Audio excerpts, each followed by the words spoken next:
Ada seorang anak kecil kelas 4 SD yang selalu mengucap syukur dalam keadaan apapun. Ia tinggal di suatu desa Milaor, Camarines Sur, di negara Filipina.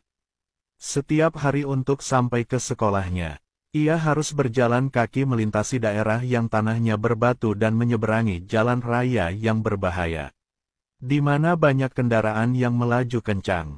Setiap kali berhasil menyeberangi jalan raya tersebut, Andoy selalu mampir sebentar ke gereja untuk berdoa.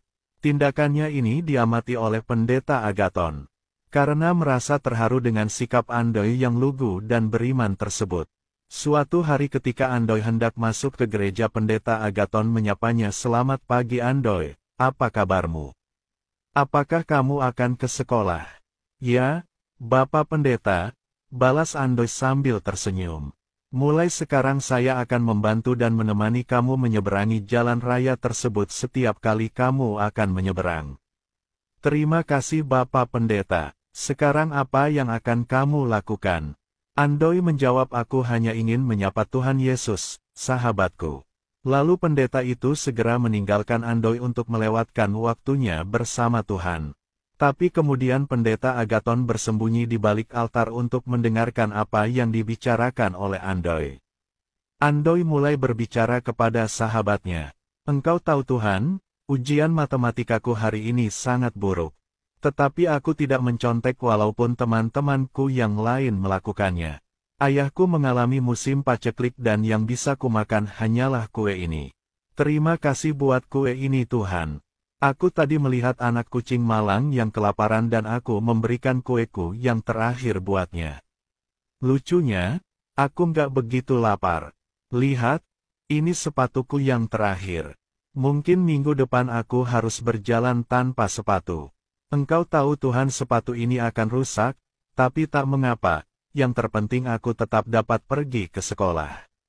Tuhanku, kata orang-orang, kami akan mengalami musim panen yang susah bulan ini. Karena itu beberapa temanku sudah berhenti sekolah.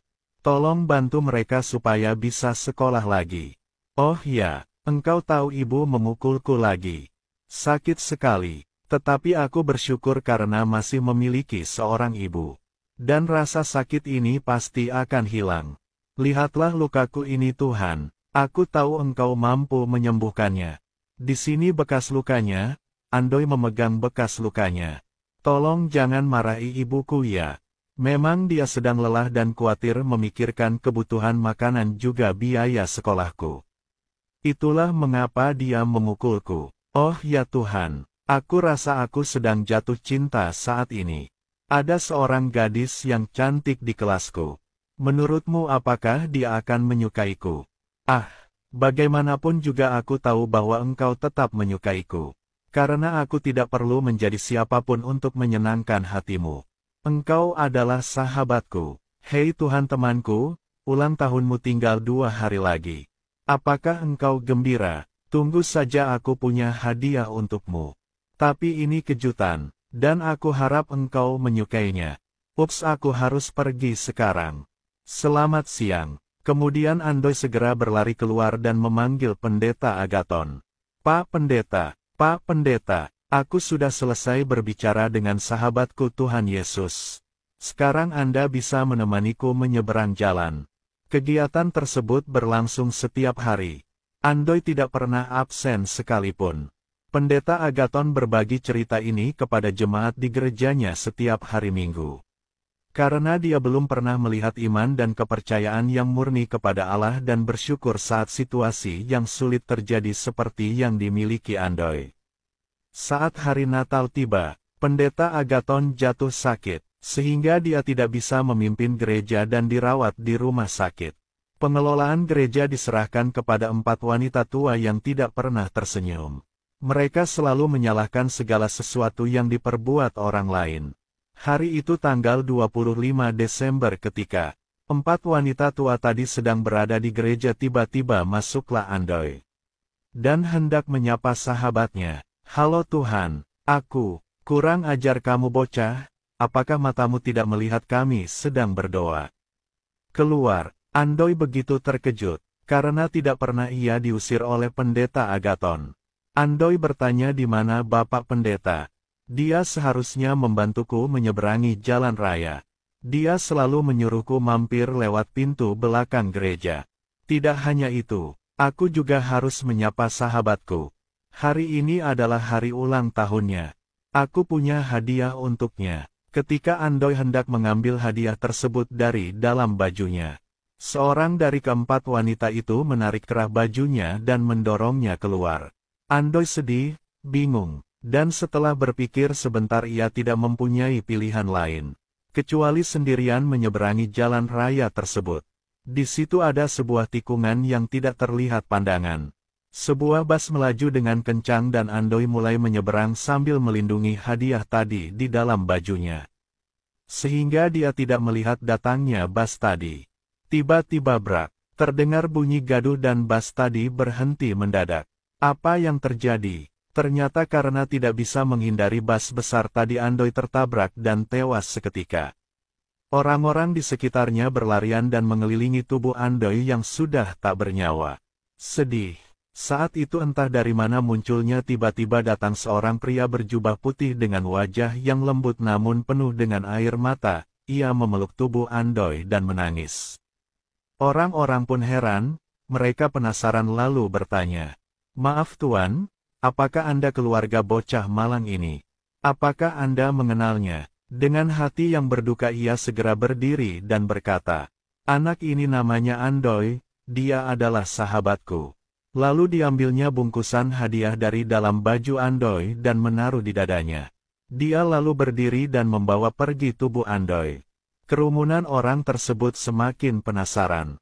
Malam itu, Pendeta Agaton menerima berita yang sungguh mengejutkan. Dia berkunjung ke rumah Andoy.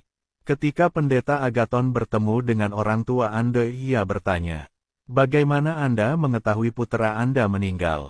Ibu Andoy menjawab sambil menghapus air matanya. "Seorang pria berjubah putih yang membawanya kemari." Pendeta Agaton bertanya lagi, "Apa katanya?" Dia tidak mengucapkan sepatah kata pun. Dia sangat berduka. Kami tidak mengenalnya namun dia terlihat sedih. Sepertinya dia mengenal Andoy dengan baik.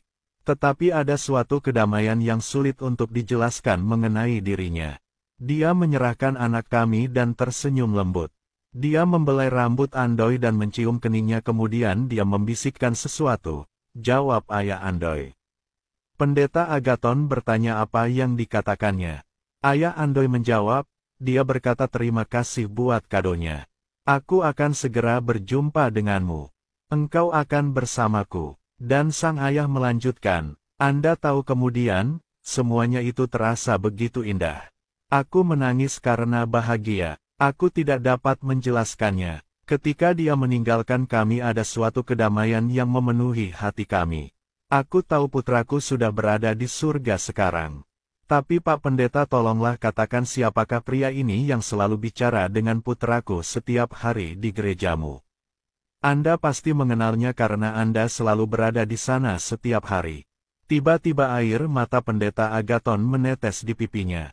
Dengan lutut gemetar Pendeta Agaton berbisik. Dia tidak berbicara dengan siapa-siapa, kecuali dengan Tuhan Yesus. Tahukah saudara di mana Andoy berada sekarang? Ya, dia berada di sorga bersama Tuhan Yesus. Inginkah kita sekalian juga berada di sorga nanti? Ya, kita semua menginginkannya. Andoy memiliki hati yang selalu bersyukur. Walaupun situasi hidup yang dialaminya sulit. Tetapi ia selalu bergembira karena ia tahu Tuhan Yesus sahabatnya selalu mengasihi dia. Melalui peristiwa tabrakan tadi Tuhan Yesus datang menjemputnya ke sorga. Amin. Tuhan Yesus memberkati.